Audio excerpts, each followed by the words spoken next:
Assalamualaikum warahmatullahi wabarakatuh. Waalaikumsalam. Ya, apa kabarnya Bapak Ibu semuanya? Alhamdulillah. Jadi kita panjatkan puji dan syukur kepada Allah Subhanahu Wa Taala, Tuhan yang Maha Esa yang masih memberikan nikmat sehat kepada kita semuanya, sehingga kita bisa hadir untuk menghadiri tugas saya. Salah satu tugas guru penggerak yaitu mempresentasikan budaya positif.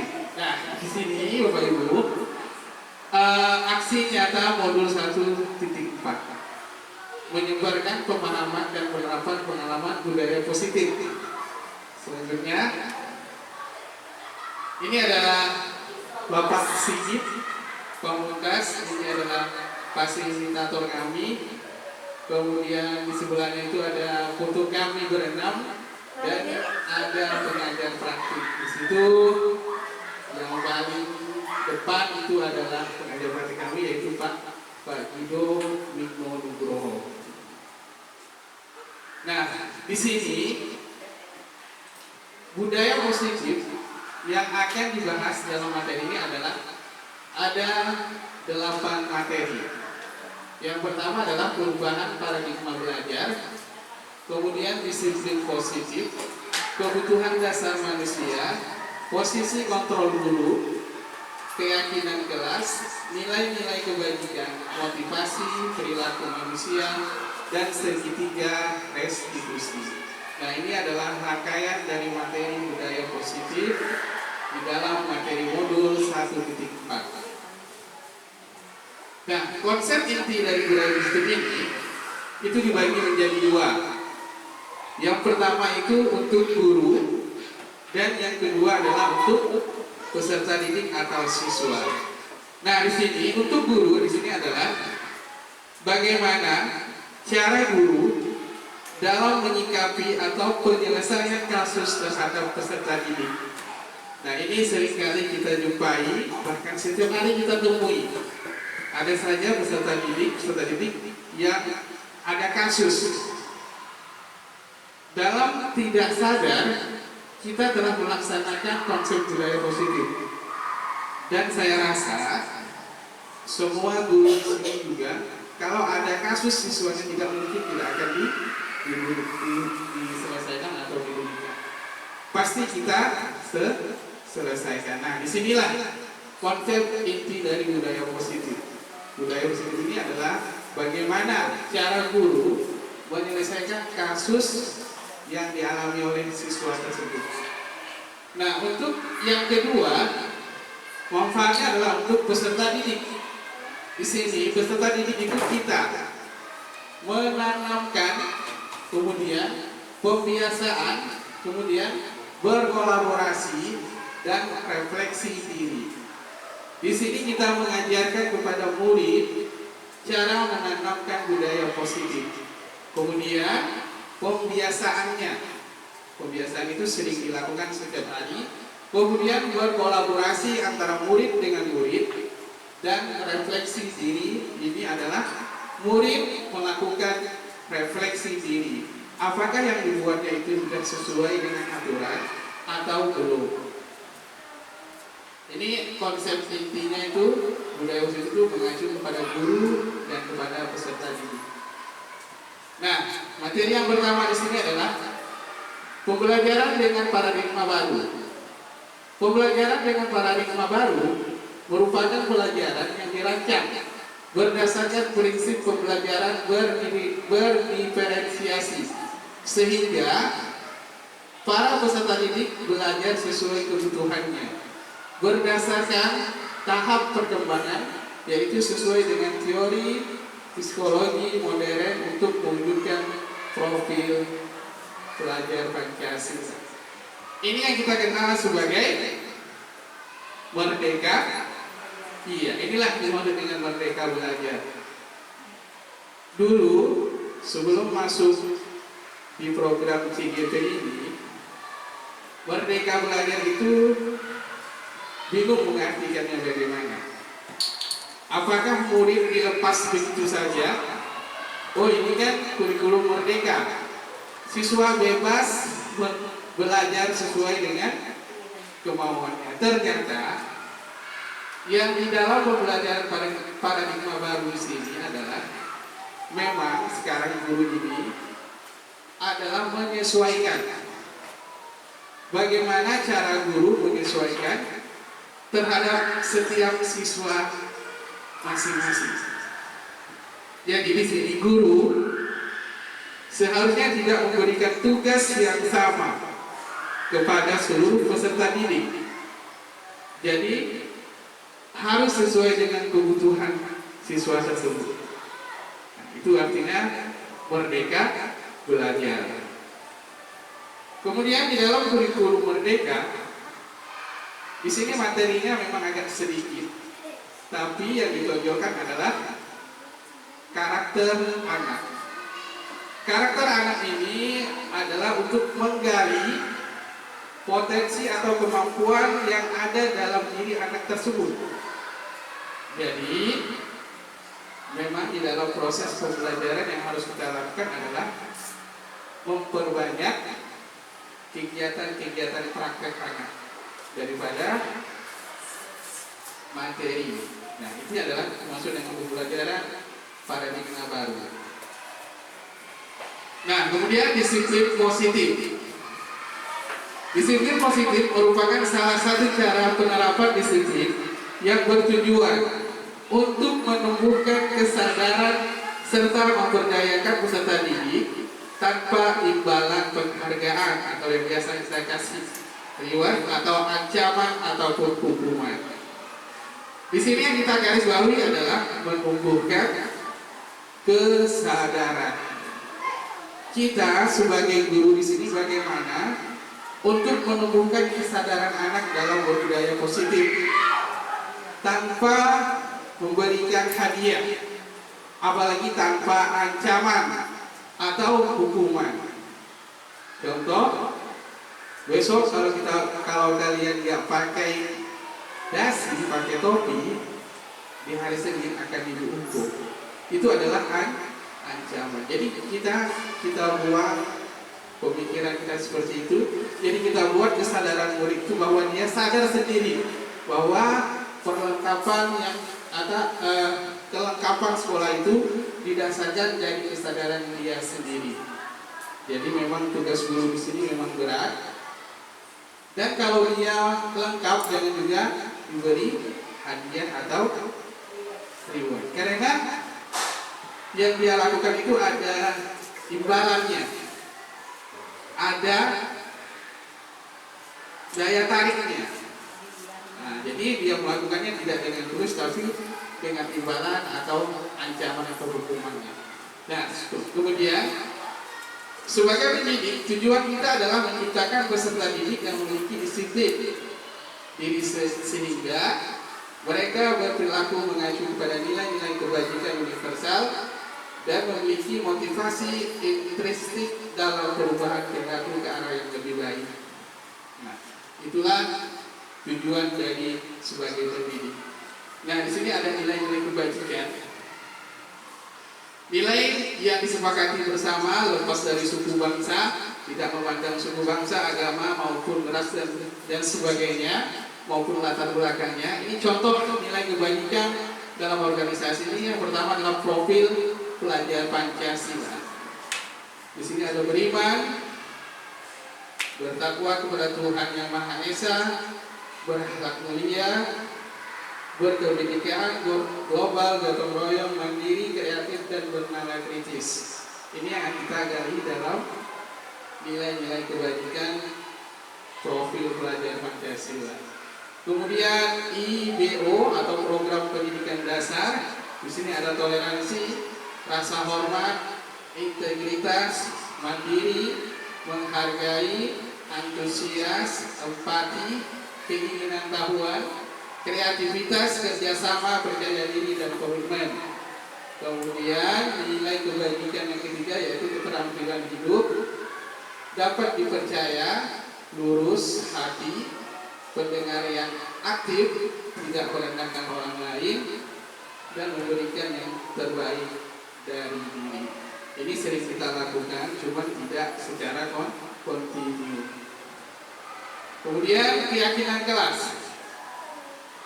Keyakinan kelas adalah nilai-nilai kebajikan atau prinsip-prinsip universal yang disepakati bersama secara universal, lepas dari latar belakang suku, negara, bahasa maupun agama maupun kebudayaan yang berbeda. Menurut dosen 1998, suatu keyakinan akan lebih memotivasi seseorang dari dalam intrinsik. Seseorang akan lebih bersemangat untuk menjalani keyakinannya daripada hanya sekedar mengikuti serangkaian peraturan. Nah, pembentukan keyakinan kelas. Yang pertama, keyakinan kelas bersifat abstrak daripada peraturan yang lebih rinci dan konkret. Keyakinan kelas berupa pernyataan-pernyataan yang universal atau yang umum. Pernyataan keyakinan kelas senantiasa dibuat dalam bentuk positif. Keyakinan kelas hendaknya tidak terlalu banyak sehingga mudah diingat dan dipahami. Kemudian semua warga kelas sebaiknya ikut berkontribusi dalam membuat kegiatan kelas lewat curah pendapat, bersedia meninjau kembali keyakinan kelas dari waktu ke waktu. Keyakinan kelas ini sudah kita terapkan, tapi namanya berbeda, yaitu tata tertib atau peraturan kelas. Yang dimana beda dari keyakinan kelas dengan tata tertib peraturan kelas ini adalah kalau tata tertib dibuat dari sebelah pihak, yaitu dibuat oleh guru atau wali kelas. Sedangkan keyakinan kelas ini dibuat secara bersama-sama antara guru dengan siswa. Sepakatnya mau apa di kelas ini? Dan tidak boleh menggunakan kata yang negatif, maksudnya jangan membuang sampah, itu jangan, maksudnya jangan gunakan kata yang sifatnya negatif. Buatlah dalam bentuk yang positif. Buatlah sampah pada tempatnya. Ini beda dari tata tertib kelas dengan keyakinan kelas. Apakah di sini orang tua bisa dilibatkan? Boleh. Iya. Jadi membuat keyakinan kelas itu dibuat secara bersama-sama dan disepakati secara bersama-sama. Apa misalkan dia melanggar salah satu keyakinan kelas, dia sudah tahu kalau saya melanggar saya akan seperti ini, karena dibuat secara bersama-sama. Nah, ini adalah contoh-contoh keyakinan kelas. Dia dibuat semenarik mungkin. Kalau lihat di YouTube, di Google itu sudah banyak contoh-contoh keyakinan kelas. Jadi dibuat secara semenarik mungkin dan seindah mungkin. Dari menurut kelompok kami, untuk gambar-gambarnya itu lebih baik menggunakan gambar siswa kita sendiri. Ya, biar dia lebih enak atau tertarik melihatnya. Membuang sampah. Jadi contoh-contohnya itu dari siswa kita sendiri. Ini salah satu saya ambil di internet, keyakinan kelas. Ketuk pintu dan beri salam sebelum masuk. Salah satu lagi sini, jadi tidak ada yang menggunakan kata-kata yang negatif, jadi sifatnya yang positif semua. Tepat waktu dan aktif di kelas. Jadi ini merupakan kesepakatan kelas kita semuanya. Untuk kelas 1, kelas 2, kelas 3 itu memang dianjurkan untuk orang tuanya diajak membuat keyakinan kelas. Tapi untuk kelas 4, kelas 5, kelas 6 itu kita sebagai guru menerapkan untuk anak itu mengeluarkan pendapatnya. Kira-kira di kelas ini apa ya yang baik buat kita? Jadi dipancing anak supaya anak bisa mengeluarkan pendapat untuk membuat keyakinan kelas ini. Nah, di sini di dalam kegiatan keyakinan kelas itu ada kegiatan pendalaman. Pendalaman ini akan kita ukur dengan 3 cara. Yang pertama itu terlihat, kemudian terdengar, dan perilaku. Salah satu contohnya menghargai pendapat orang lain. Itu kan kita lihat apabila temannya salah satu mengeluarkan pendapat atau ide, teman yang lain itu gimana responnya? Apakah apakah menghina atau bagaimana? Kemudian berbagi ketika memiliki sesuatu.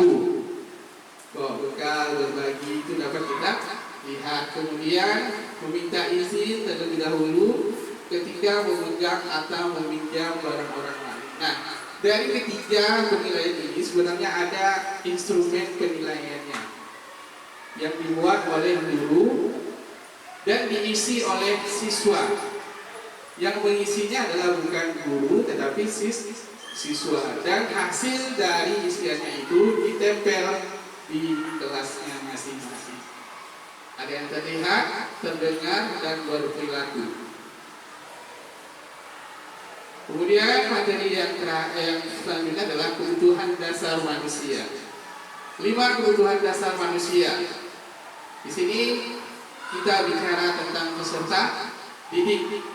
Karena kita berada di lingkungan sekolah, jadi yang kita hadapi sehari-hari adalah peserta didik. Itu bagaimana kita sebagai guru harus memenuhi atau jangan sampai kita melarang 5 kebutuhan dasar manusia ini.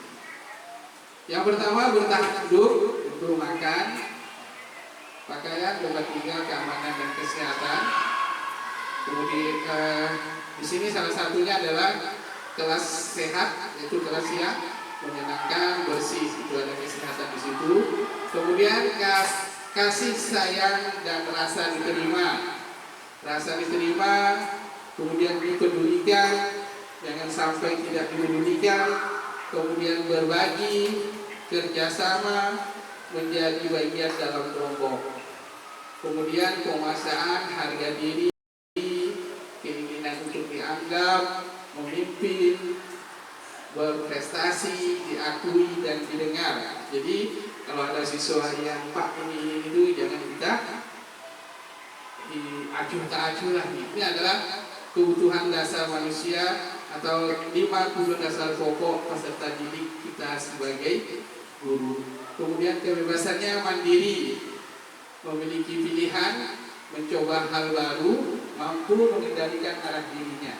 Di sini kemarin mandiri, memiliki pilihan. Nah, di kelas saya kemarin, Pak, saya buku latihannya mau dihias-hias. Apakah boleh, Pak? Saya bilang boleh. Karena di sini memiliki pilihan, dia mau mengerjakan latihannya, mau dihiaskan, mau ditempel. Pertama dia pakai stiker. Saya bilang nggak usah pakai stiker. Kalau pakai stiker tuh yang istilahnya bukan kreasi dia sendiri. Nah, di sini kalau siswa saya yang sering membuat latihan itu si Atar, bahkan ibunya WA saya, Pak, kenapa buku Atar ini banyak hiasannya? Sekarang saya nanya balik ke ibunya, bagaimana menurut ibu? Baik atau tidak? Baik sifat, kan? Atar itu luar biasa, punya bakat skill menggambar yang dibanding kawan-kawannya. Nah, jadi boleh dihias, boleh siswa memiliki pilihan dalam mengerjakan latihan. Kemudian kesenangan bermain, humor, antusiasme dan tertawa.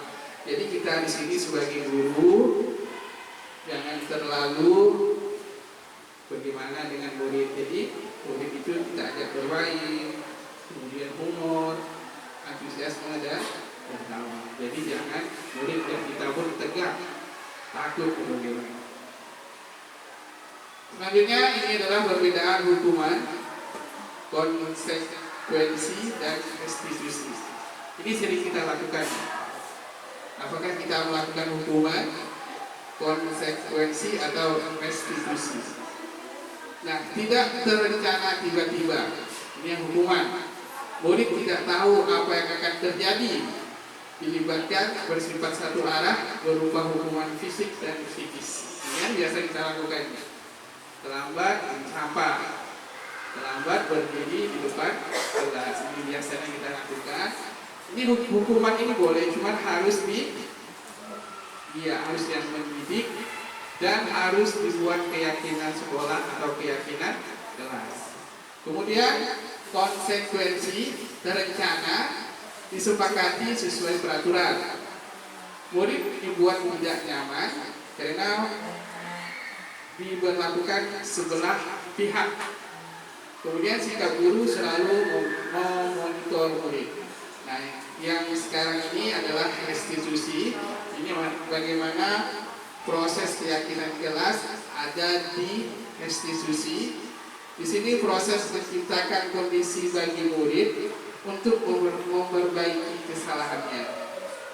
Proses kolaboratif yang mengajarkan murid untuk mencari solusi sendiri.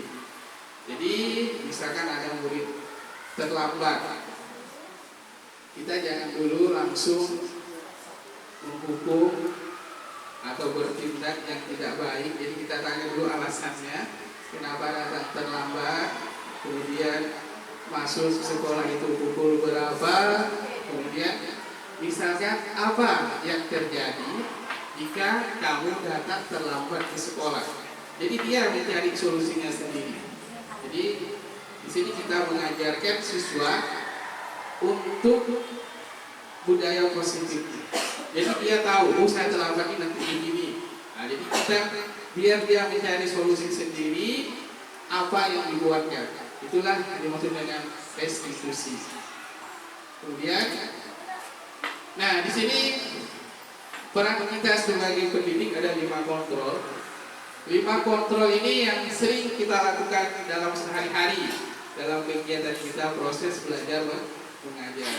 Ada yang disebut dengan penghukum. Apakah nanti kita termasuk di sana atau tidak? Ada disebut dengan pembuat merasa bersalah. Ada teman, pemantau, dan manajer. Nah, ini adalah posisi 5 posisi pendidik.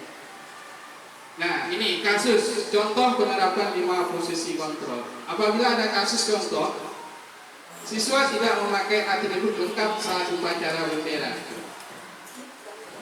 hormat pada bendera selama 1 jam, atau memberi hukuman sanksi lainnya, itu termasuk kita posisi kontrol kita sebagai penghukum.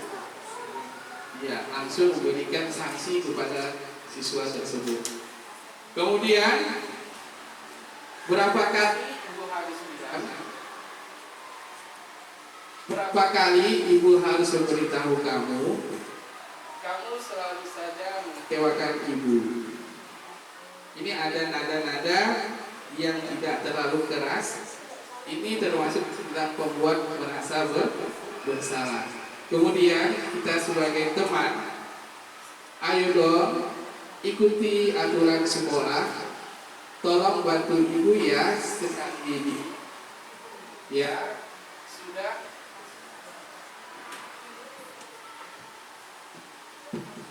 sudah tidak apa-apa, lain kali jangan sampai berbuat seperti itu lagi. Ini posisi kita sebagai teman. Kemudian pemantau, kamu sudah melanggar peraturan sekolah. Kamu tahu konsekuensinya. Setelah upacara, kamu beli atribut ya, dan jangan diulang lagi. Ini adalah sebagai pemantau. Di sini nada yang kita bicarakan kepada siswa atau peserta itu agak sedikit tinggi atau naik. Kemudian yang kelima di sini sebagai manajer, apakah kamu tahu kesalahanmu? Kira-kira bagaimana kamu memperbaiki kesalahanmu? Nah, di sini kita sebagai manajer sebaiknya kita menggunakan yang manajer. Karena di sini kita tidak langsung menghukum anak-anak, kita mencari tahu alasannya, kemudian dia mencari tahu solusinya sendiri.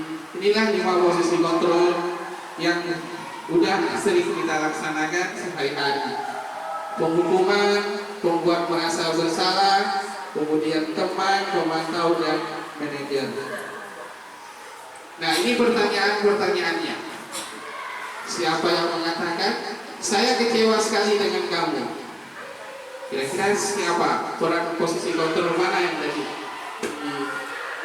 Itu dalam saya kecewa sekali dengan kamu. Kemudian kamu tidak pernah benar melakukannya.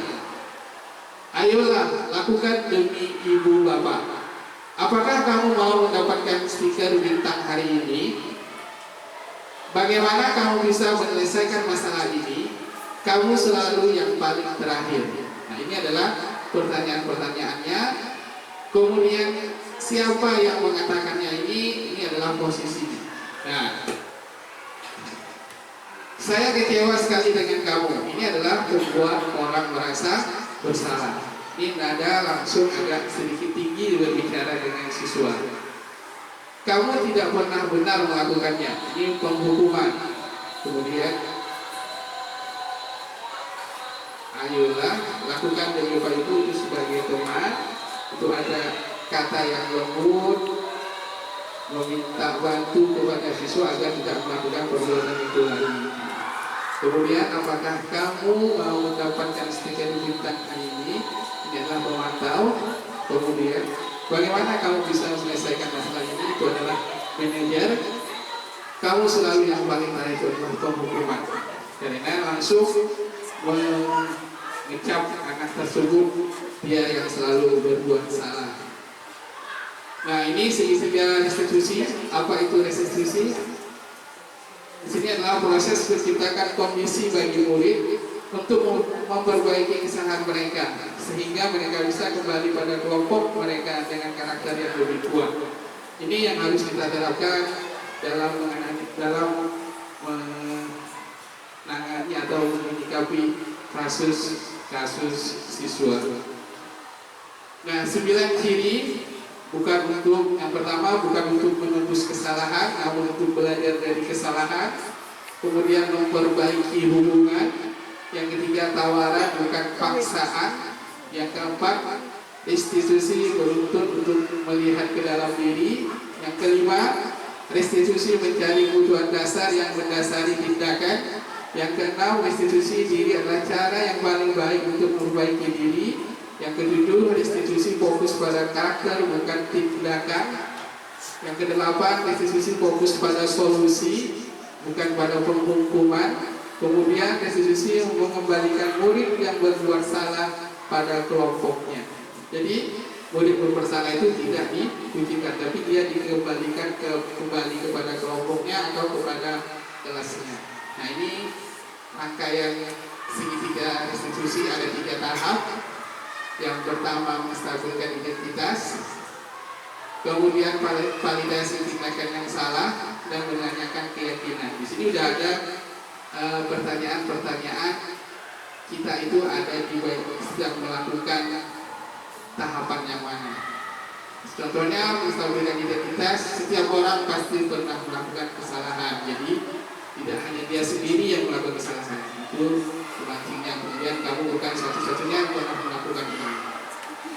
Nah, ini adalah langkahnya. Kemudian teori kontrolnya, menstabilkan identitas. Kita semua akan melakukan hal yang terbaik yang bisa kita lakukan. Kemudian validasi tindakan yang salah. Semua berperilaku memiliki alasan. Menanyakan keyakinan, kita semua memiliki motivasi yang internal. Nah, ini contohnya dalam menstabilkan identitas. Yang pertama, langkah pertama di sini untuk membuat anak yang merasa gagal karena berbuat salah menjadi positif terhadap dirinya. Jadi anak yang merasa gagal itu jangan kita kucilkan, tapi kita bangkitkan semangatnya dengan langkah yang pertama restitusi, yaitu menstabilkan identitas. Contohnya, guru berkata, berbuat salah itu hal yang manusiawi. Tidak ada manusia yang sempurna. Bapak Ibu juga buat salah. Kita pasti bisa menyelesaikan masalah ini. Bapak Ibu tidak tertarik untuk mencari tahu siapa yang benar dan siapa yang salah. Bapak Ibu lebih tertarik untuk menyelesaikan masalahnya. Kalau kamu menyalahkan dirimu sendiri terus menerus, apakah kamu bersikap baik pada dirimu sendiri? Nah, inilah yang dimaksud dengan menstabilkan identitas. Jadi guru bertindak di sini tidak mencari benar, tidak mencari salah, tetapi di sini adalah membangkitkan siswa tersebut supaya ke arah yang lebih baik. Kemudian validasi kesalahan, adapun kata-kata guru yang termasuk validasi kesalahan di sini adalah kamu bisa saja kan melakukan hal yang lebih buruk. Kamu tidak melakukannya kan? Kamu pasti punya alasan mengapa melakukannya. Apa yang penting bagi kamu, kamu boleh tetap berusaha menjaga sikap itu, tapi tambahkan sikap yang lain, yang baru. Maukah kamu belajar cara lain untuk mendapatkan yang kamu butuhkan tanpa harus memukul? Nah, ini adalah merupakan validasi kesalahan. Nah, ini menanyakan keyakinan anak melihat kesalahannya dihubungkan dengan norma sosial dan nilai-nilai mendasar manusia berinteraksi dengan orang lain. Contohnya di sini guru berkata, apa nilai yang kita percaya di kelas atau di sekolah kita? Itu tadi kita buat keyakinan kelas. Nilai-nilai universal apa yang telah kita sepakati? Sudah ada di keyakinan kelas tadi. Kelas yang ideal itu seperti apa sih? Kamu ingin jadi anak seperti apa? Apa yang kamu rasakan ketika kamu melakukan itu? Kamu jadi orang yang seperti apa? Jadi di sini menanyakan keyakinan anak tersebut tanpa menyalahkan secara langsung kepada anak itu. Nah, ini adalah langkah yang ketiga tentang restitusi. Kesimpulannya dari materi ke-8 materi ini, untuk mewujudkan budaya positif membutuhkan partisipasi dari semua warga sekolah serta diperlakukan orang-orang yang tersedia untuk terus berinovasi dan terbuka terhadap perubahan zaman. Nah, ini terima kasih di sini, dan sebelumnya selain ini ada tugas juga yang akan dilimpahkan kepada kami setelah memahami dari materi ini.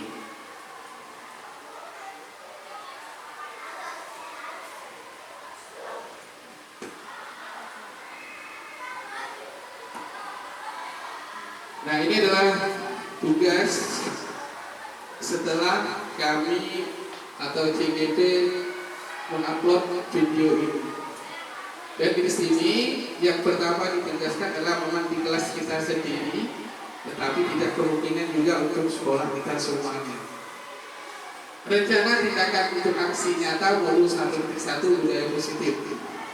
Yang saya ambil di sini adalah penerapan budaya positif 5S di kelas atau mungkin nanti di sekolah, yaitu senyum, sapa, salam, sopan dan santun. Nah, ini foto-foto. Nah, ini kemudian foto pengajar praktik, fasilitator dan Zoom. Nah, ini rancangan tindakan untuk aksi nyatanya. Yang insya Allah nanti mungkin bulan depan akan saya laksanakan di kelas saya. Di sini ada latar belakang, ada tujuan, ada tolak ukur, kemudian ada lini masa tindakan yang akan dilakukan, dukungan yang dibutuhkan. Nah, di sini latar belakang. Sekolah sebagai institusi pendidikan harus mampu menciptakan iklim pendidikan yang membiasakan setiap warganya, khususnya murid, untuk melakukan budaya atau kegiatan atau perilaku yang positif. Budaya yang dipegang teguh oleh seluruh warga sekolah akan menjadi khasat dari sekolah tersebut. Nah, di sini kita mencari apa sih ciri khas dari sekolah kita ini. Salah satunya adalah budaya menyambut murid di pagi hari dengan 5S, senyum, sapa, salam, sopan dan santun. Di sini saya terinspirasi dari Lokakarya 1 yang dilaksanakan di SMK 4 kalau SPB ya. Nah, di situ memang tingkatnya tingkat SMK, tapi yang ditanamkan itu adalah siswanya. Setiap ketemu tamu atau orang yang datang itu selalu mengucapkan salam.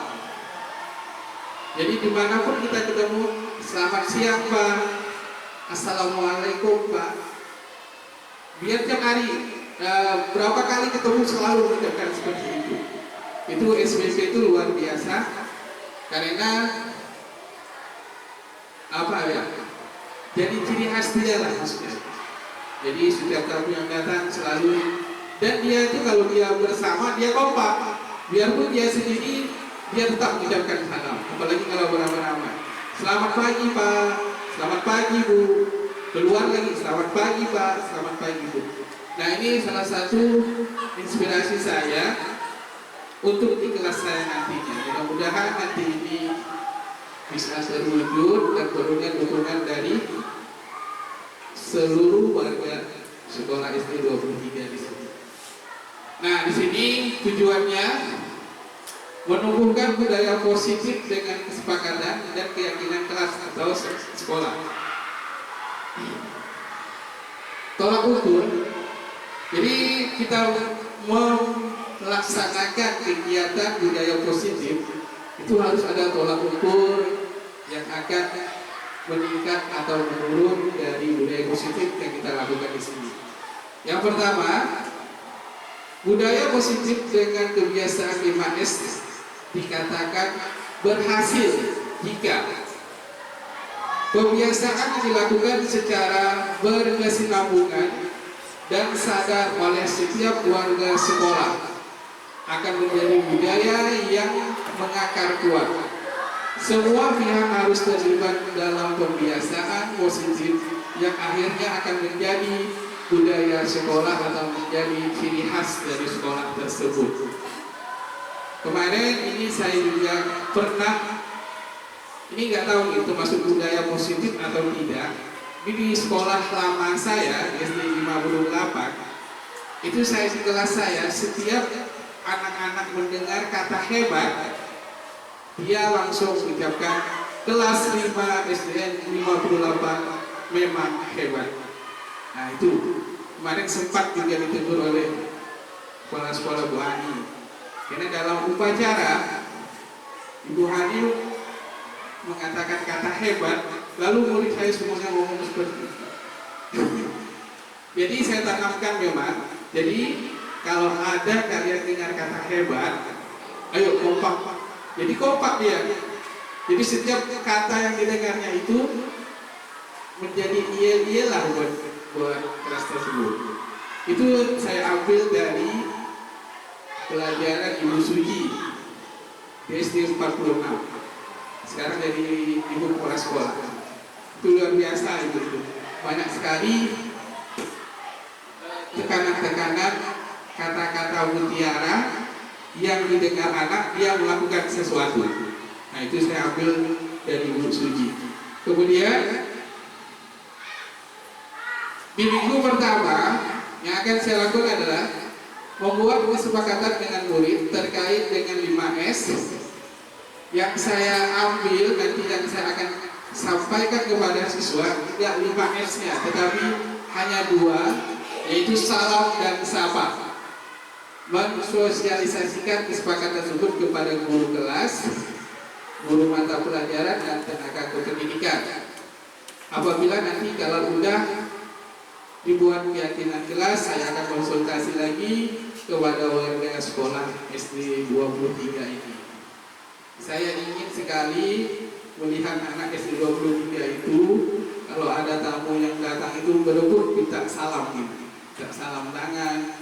Mudah-mudahan menjadi ciri khas lah dari SD 23.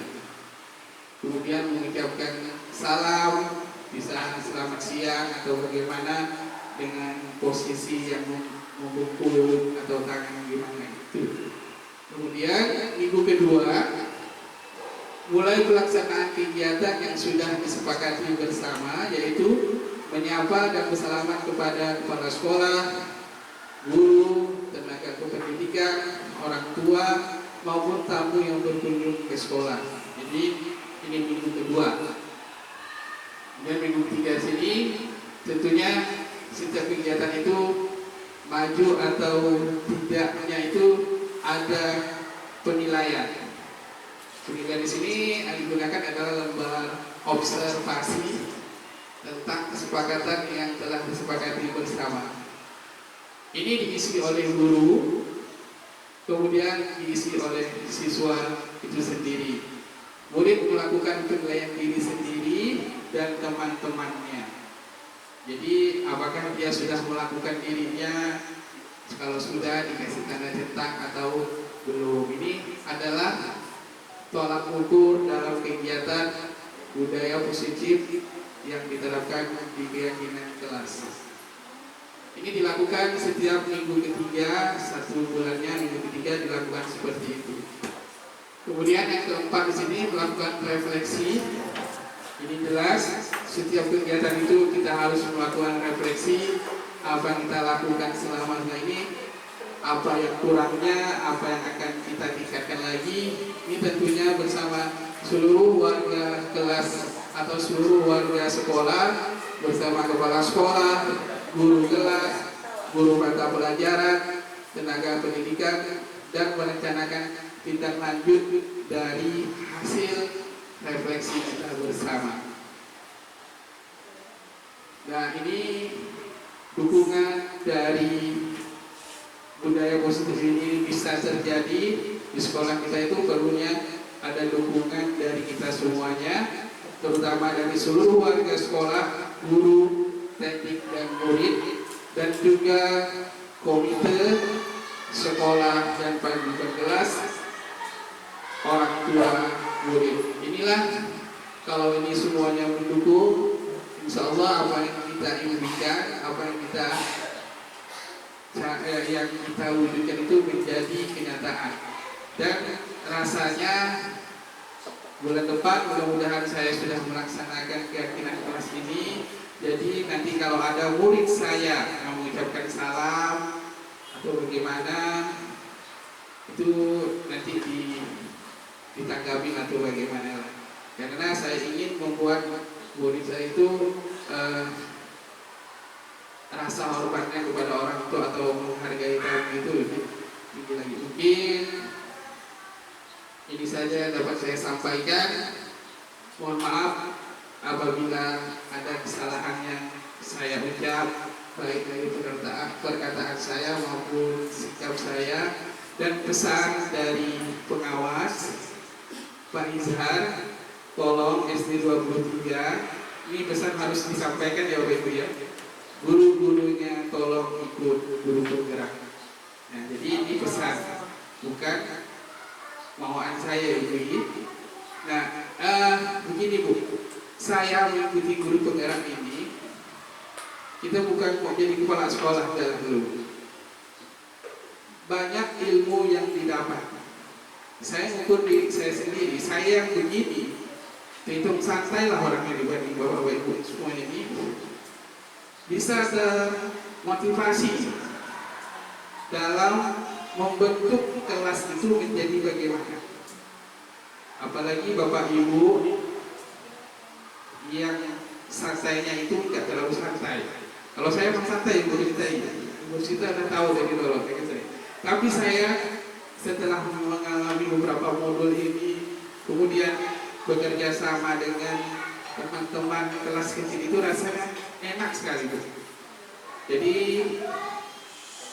apabila nanti kalau SD 23 ini banyak yang mengikuti program guru penggerak, insya Allah nanti mungkin bisa terwujudkan apa yang diinginkan oleh pemerintah tersebut. Tapi bukan hanya program guru penggerak saja sih. Seharusnya kita sebagai pendidik juga harus sadar.